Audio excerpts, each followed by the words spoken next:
Hello,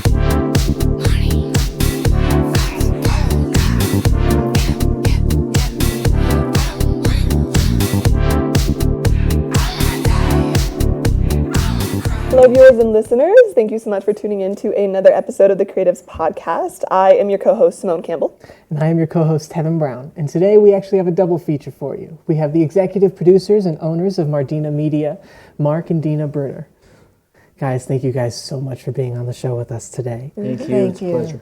So I guess kind of starting off, I know this is a little unorthodox for podcast, but we had talked prior to starting to roll that you guys got married a year ago, which congratulations for that. Yes, congratulations. And I also kind of heard like a little hint of like a little backstory there. So we want more. We want the stories, the chapters. We love the ticket. Give them the dirt. So he was my 8th grade boyfriend, and he actually broke up with me. And I got really mad. Mad. So I took his hand and I went across his palm of his hand and I went, oh no. That is a very short lifeline. You're going to die when you're 60. You did not. I did. I never had done that in my life. I grew up very conservative, and you just don't play with things like that. But he had gotten me mad. So after we graduated from high school and stuff, he would reach out every few years. And what would you ask? Am I really going to die when I'm 60? It messed me up. So, long story short, we ended up getting together in the company. He was in film. I had started out on stage, but became a chef, so I thought I could stay at home, not realizing how many hours I was going to be away from home. Yeah. But, we ended up starting a company together. Yeah, I started a film company in New York City, and we had been friends on Facebook for years. We'd both gone through divorces, and she being a chef, she said, do you need anybody for catering or craft service, anything for that? I said, well, why don't you come up to New York, visit, we'll talk, we'll get to know each other again and see if this will work out. And we've been together 6 years, and we got married a year ago. We moved out to LA from New York because we wanted some sunshine and wanted to see what that was all about. Yeah. Loved LA, hated the taxes and traffic. Always. Dina said, well, film's blown up in New Mexico, why don't we try that? And we came out here and we were all set and ready to go. Pandemic hit, the bottom fell out of everything. And so we tried to work on as many film crews as we could. We've worked with a lot of great people, made a lot of great friends who are name actors, who are actually attached to our projects now. As soon as that doggone money finishes coming in. And we've really enjoyed New Mexico a lot. It feels like it's finally just about our time. In New York, I made several short films that won awards. I got to, as I was telling you earlier, got to take one out to LA to a festival. I took one of my short films to the Cannes Film Festival in France, which was amazing. Our feature film that we're getting ready to do, it won Best Horror Screenplay at a prestigious film festival in LA. Nice. As I said, we have name actors attached. It's just waiting on those financiers to sign those checks, and So we're off and running. That's exciting. Wow. So you've worked on such a variety of projects over the years. You're filmmakers, you're creatives. What is at the heart of your creative process and how you do it with? Just to make projects that, I always say, we don't do cheap, we don't do cliche. When we're writing something, I'll always look at her and I'll go, that's kind of cliche, right? And she goes, yeah. And so we just we will bullpen and we'll spitball off each other and just go, okay, that's a better way to say that, not like somebody else has said it 100 times, or this scene, no, it shouldn't, no, it's too cliche. So that's the things we really, really try and stay away from. And we want to do things that really make people think. Not just entertain them, but make them, really walk out of the theater going, one, that was a great film, but, what an interesting idea, or concept. That's what we go for. Not just to churn out something, to make a buck, but to really make people think, one, about their lives, maybe about their relationships, or things that are happening in the world. Yeah. Absolutely. No, I love that so much. And obviously you're doing all of these things with Mardina. It's Mardina Media? Mardina. Mark and Dina. Mardina. I love that name. It's so unique. It clicked. That's genius. And I love that. And I love kind of the cohesiveness that you can even just feel from you both being next to each other, even with screenwriting or different things, and how she's the boss. And you can bounce ideas. And Well, I tell everybody, I saw a film one time where the actor said, two people can be across, two people can be in the same room and never see each other. Two people can be across the world and nothing will keep them apart. And that's us. I feel like she is absolutely my soulmate. And I've always been 25 years old in my brain still. She's helped me mature so much. Thank you. Overall, thanks, your sister. That's wonderful. Do you think that the synergy that you guys have that is so clearly palpable translates into your work and informs the passion and the dynamicism that you're talking about? I do. Yeah. And we also take a lot of our life experiences and pour them into our work. We have a series that I consider my baby. It's about, you could have good consequences and bad consequences. You can make good choices and bad choices. Either way, something's going to happen. And it's either going to be a good thing or it's going to be a bad thing. And we both have experienced both spectrums of that. And I just like the idea of being able to just create and pour some of that into our work and, have people feel and think and, maybe even just say, I never thought of that. And, what can I do? And which is really important. And it's important in my life. I know it's important in his life. And Yeah, several of the episodes, the series is called Destiny, and several of the episodes are taken from episodes in our life that we incorporated, things that have happened in the news and in the world. And these people have the ability to meet people at different times and different places in their lives and try and help them make the right choice. And if they make the wrong choice, they meet their fate in 1850s Destiny, Texas. So it's called Destiny. And you don't want to go there. You don't want to go there. It doesn't sound like it. I'm good. Our feature film is called Circle of Threes. It's about a modern day small town sheriff. He has to protect his community from an ancient evil that killed his parents 30 years ago, and now he's up against him again 30 years later. Yeah, it's pretty cool. It sounds pretty cool. And that's really, though, one of the most beautiful things about film, I think, is, kind of taking those ineffable feelings that are so intimate and so private and personal, and then watching it displayed in front of you in vivid color. And as the filmmaker, having that artistic liberty to decide, how you communicate that and how you evoke that from people. Yeah. It's beautiful. And it's so cool how our lives have progressed. Dina started off as an actress. I started off as an actor in New York City. We've both worked quite a bit. And then I got into a lot of theater in New York City, got into directing and just fell in love with it. So when I had the chance to, my son is a working actor. He was on the first 5 episodes of Stranger Things last year. He had his own feature film come out. He had a billboard on Sunset Boulevard from Stranger Things with his face, and I'm a proud dad. I'm sorry.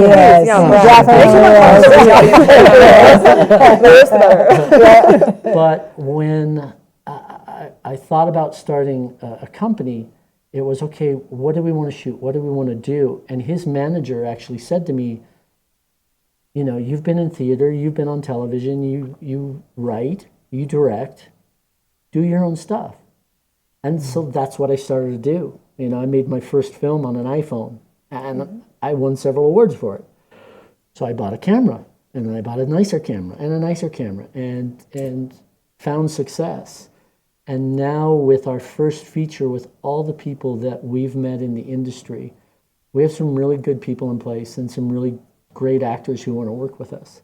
And so we're pretty excited. It's exciting. Yeah. And Dina wrote the series with me. She'll direct several episodes. It's just exciting to see the journey of our life. And I had a conversation with someone in New York one time. I was a young actor. I was sitting at a bar on the Upper East Side. This gentleman came in and he sat down and he started talking to me. We were having this great conversation. And all of a sudden, it dawned on me, oh my gosh, I'm talking to Denzel Washington. And we're having this conversation, really nice guy. And his friends come in and they were going to go into dinner. And I always remember, he turned around, he pointed at me and he said, kid, don't you ever give up. And I've always hung on to that. It's like, if you have a dream, don't ever quit. I mean, till the day you die, dig for it, you know? That's the only thing you can do. Follow your passion. Absolutely. Snaps. That's all I gotta say. I think that's so perfect. And oh my God, I can't even imagine some kind of bar in Denzel. But I think that's so perfect. And I think even going into Denzel, one of my favorite quotes he gave was, dreams without goals are just dreams and ultimately lead to disappointment. And you guys both kind of show in your own different ways and your own different stories how you guys had those dreams but had so many goals that took you so many different directions you never thought possible. And so I guess with I know you said in the beginning you were acting a little bit and then you got into becoming a chef. Yes. So how did that transition? Well, in my head, I was thinking I'm spending all this time, on the road. I had also become a public speaker. I spoke on domestic violence for a women's shelter. I actually helped build the women's shelter in Texas. And so I was on the road speaking about domestic violence and abuse, and I was away from my kids. And I thought, okay, new idea. I need to be at home, so I'll become a chef. Not realizing once you become a chef, you're not home. It kind of backfired on me because I had this dream of acting and directing, and I put that on hold to become a chef so I could stay home with the kids. And then I wasn't home with the kids. So, so I ended up taking a little backseat from that too, and just focusing on working at the women's shelter, but not going out on the road as much. And then that way I could spend time with the boys until they got old enough for me to fly away. She's very modest. She's written 2 cookbooks. She was a finalist on several of the cooking shows on the Food Network. And I eat very well. You are a lucky man. She would be my boss too. So I'm curious. I think that begs the question that, a lot of chefs, if there are any chefs who are watching this or listening in, would say that cooking is such a creative act. It's artistic. Do you think that style of creativity has informed your work in the performance industry? It has, and vice versa too, because I became very creative in my cooking. I excelled at deconstructing small bites. I love small bites. And in focusing on that, it made me realize how you can bring that into the industry. Mark will say that I can be very creative in my ideas. Whether we can do those ideas are one thing, but at least it gives us the opportunity to explore different avenues and how to, do different content. to make something original and to make it last and have people think about it. And I don't want to keep doing the same thing over and over again. I want to be able to just fly out and just kind of let my mind go and just create. Create. No, I think that's so amazing. And I genuinely just love you guys' story and your energy so much. And I just want to thank you again for being on here. It's absolutely incredible kind of just hearing that story and hearing kind of that reassurance. And I guess especially like us being younger and many of our different audience members being varying age. For younger people, do you have any kind of, whether or not it's one word or one sentence or anything, like you feel like solid advice to give them for whatever their kind of career is? Just like Denzel told me, don't ever give up. If you have a dream and a passion, don't let anybody tell you you can't do it. Don't tell anybody tell you should be doing something else. If you have a goal and a dream, go for it. You might have to wash dishes for 5 years. You might have to be a waiter. You might have to, be a garbage man. But keep pursuing your dream. Do something every day towards that goal. And I think the best thing is, and I hear this all the time, manifest it. Tell yourself every day you're already there. Yep. You're already there. Thank you that I'm this or I'm that or I'm doing this, I'm doing what I love, and just see yourself in it. And don't ever quit, no matter what.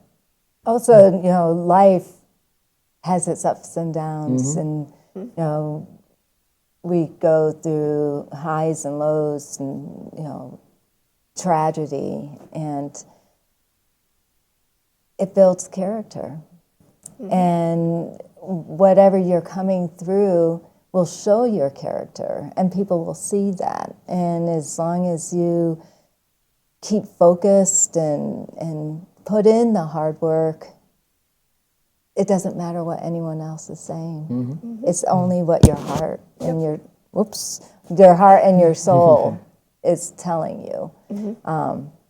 Luckily, we have people in our corner who are pushing us forward and giving us positive energy, but there were times where it wasn't so, and you just keep going anyways because that is your heart. Absolutely. And you just want to pursue it. We all need our dark nights of the soul. Yeah. Absolutely. You'll make mistakes in life, but you got to learn from them, and you got to continue to grow and move forward instead of letting them push you back. Well, in the spirit of forward motion, what's next for you guys? Our feature, you know, we are working really hard to get this feature made. Like I said, it's all about the financing. If there's anybody out there that wants to make a really great film, get in contact with us, and you won't be sorry. We really feel like this is a feature that's really going to do well. And as I said, our script has awards. We have award-winning actors and directors and writers. And so, that's really it. We just want to move forward and make great content that makes people think. Yeah. So while we're waiting, we are doing that. You are?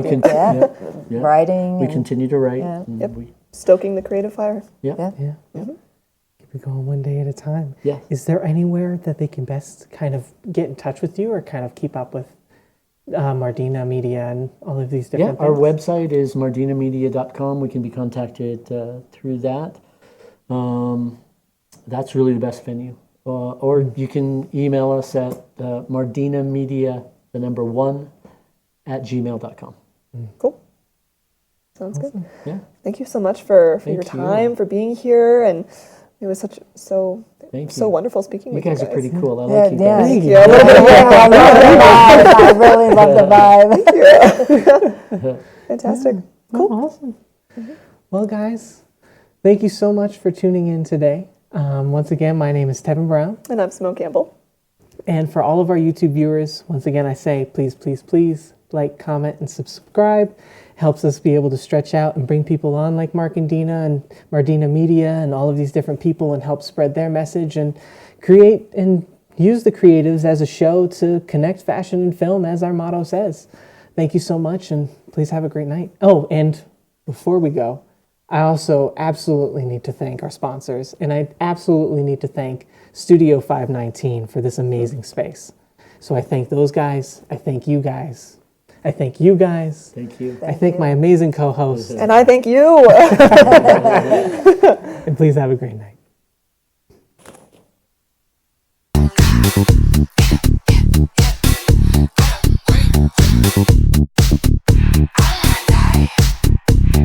Cry. I wanna hide. I wanna